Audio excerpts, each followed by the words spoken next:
Frères et sœurs bien-aimés, shalom. Poursuivons notre enseignement sur la sagesse des vierges sages. Ce message vous vient de l'Église de Christ pour les réveils spirituels des élus, ECRES en sigle. Je suis votre frère Aksanti David. Nous vous enverrons chaque lundi, mercredi, vendredi et dimanche un extrait des enseignements. Que le Seigneur vous bénisse. Alors, si vous venez de tomber sur cette deuxième partie de notre enseignement, nous vous encouragerons de retourner en arrière et auditionner la première partie afin de vous permettre de comprendre les préceptes de la sagesse, ce que c'est, et aussi ces préceptes qui reviendra de plus en plus au cours de notre enseignement. L'Église épouse du Seigneur doit être très bien préparée dans l'attente de l'époux. Mais aussi, il faut savoir que, avant d'être légalement mariée, l'Église est dans les temps des fiançailles. Mais des fiançailles qui sont des fiançailles légales. Car notre dot a déjà été payée à la croix à Golgotha. Dans 2 Corinthiens chapitre 11, le verset 2, il est écrit: car je suis jaloux de vous d'une jalousie de Dieu, parce que je vous ai fiancé à un seul époux, pour vous présenter à Christ comme une vierge pure. Le Seigneur Jésus doit épouser une vierge, et pas n'importe quelle vierge, une vierge sage, pas une vierge insensée ou une vierge folle. Es-tu une vierge folle ou une vierge sage pour que lorsque l'époux va arriver, il te trouve digne d'entrer dans les noces? Quelle a été la sagesse de ces 5 vierges? Leur première sagesse a été un engagement sincère envers l'époux. Contrairement aux 5 autres vierges, les 5 vierges sages, leur oui a été effectivement et sincèrement un oui. Elles ne se sont pas engagées à l'époux dans l'hypocrisie.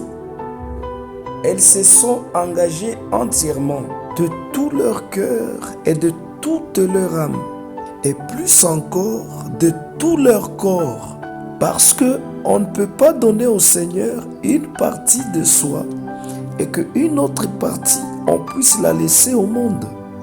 Tu ne diras pas au Seigneur, je te donne mon âme sans lui donner ton corps. C'était ça l'erreur des vierges folles. La parole de Dieu ne nous recommande-t-elle pas que notre oui soit oui et que notre non soit non? Selon Jacques chapitre 5, le verset 12. Les vierges folles ont dit oui, mais un oui flatteur, un engagement non sincère. Et derrière leur oui, malheureusement, elles cachaient un non. Autrement dit, leur cœur n'était pas entièrement donné à Christ. Et elles partageaient leurs sentiments avec d'autres amants. C'est ça l'infidélité et la prostitution spirituelle. Tel n'a pas été le cas avec les vierges sages. Pour elles, l'époux était l'unique amant et il n'y avait pas d'autre.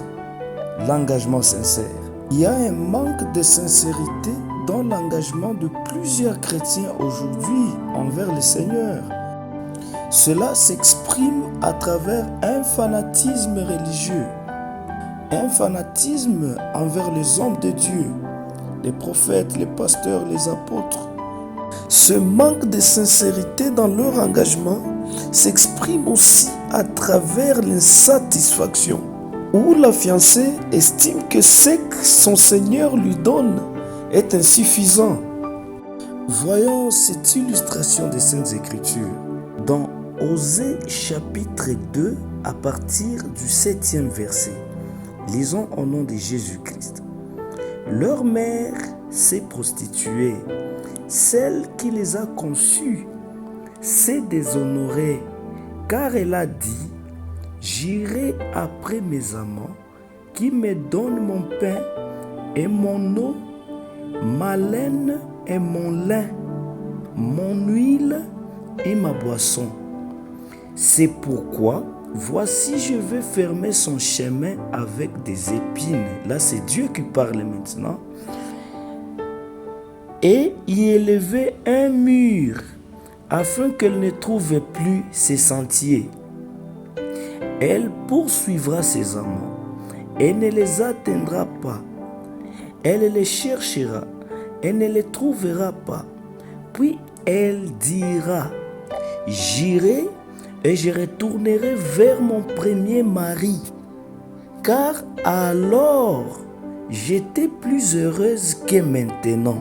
Elle n'a pas reconnu que c'était moi qui lui donnais le blé, le mou et l'huile. Elle en a consacré au service de Baal l'argent et l'or que je lui prodiguais. Bien-aimés frères et sœurs, voyez jusqu'où le manque de sincérité dans notre engagement envers le Seigneur peut nous amener. Le Seigneur appelle cela une folie, un manque de sagesse. Et lorsqu'il nous juge, lorsqu'il nous mesure sur sa balance, il nous trouve indignes d'entrer dans les noces. Les vierges sages, quant à elles ne se sont pas détournées du Seigneur. Elles se sont engagées sincèrement. Elles ne sont pas retournées vers leurs anciens amants, mais elles sont restées attachées à l'unique amant qui est leur Seigneur et époux dont ils sont en attente. Bien-aimé, as-tu fait un engagement sincère avec le Seigneur ou ton engagement a été un engagement hypocrite? As-tu donné au Seigneur uniquement ton âme, mais que la partie de ton corps, tu l'as conservée pour le monde? Parce que tu t'es dit que le Seigneur, l'époux a tardé, tu es retourné vers tes anciens amants pour les soins de ton corps. Tu consommes toujours des boissons enivrantes et tu te dis au-dedans de toi, mon âme appartient à Christ. Tu es une vierge folle. Tu t'adonnes à l'adultère, à l'impudicité et tu te dis au fond de toi que ton âme appartient à Christ. Tu es chrétien. Non, tu es une vierge folle. Tu es dans l'idolâtrie. Tu touches la magie. Tu es entré dans l'occultisme. Mais tu te dis pasteur, prophète, docteur et choriste. Bien-aimé, tu es une vierge folle. Ton engagement envers l'époux n'est pas un engagement sincère ou n'a pas été un engagement sincère. Es-tu une vierge sage ou une vierge folle? Si tu es une vierge sage, est-ce que tu as été sage dans ton engagement ou bien tu es cette vierge folle avec un engagement non sincère? C'est à toi de te donner ta propre réponse. Que Dieu te guide tout au long de cet enseignement au nom de Jésus-Christ. Amen.